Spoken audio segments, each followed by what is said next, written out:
It's a lot more complicated than spin fishing, mainly because you're casting forward and back. One main difference is you're not casting the lure, you're casting the line. And I even say that with some trepidation because, quite honestly, you're not doing anything other than loading the rod. You're bending the rod and stopping the rod. And when you stop the rod, the fly rod is what casts the line and ultimately the fly. So as I pick up, I'm putting a bend in the rod and I stop it, and then the rod unbends and throws the line.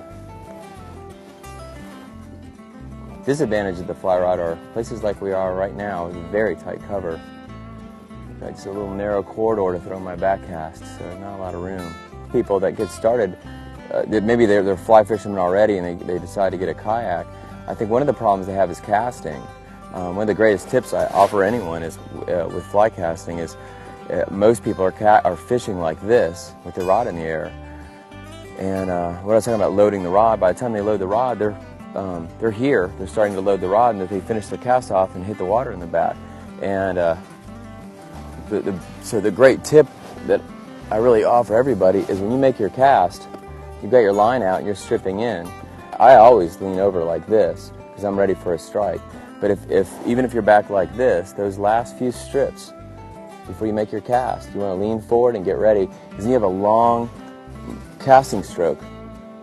And that is the problem in the kayak. It's not being low to the water, it's that you can't make a long casting stroke. There's not enough space, basically, because you're sitting down. It's a little harder to get your whole body involved with it. So by leaning forward and moving back, I can try to get a little more body movement into my cast.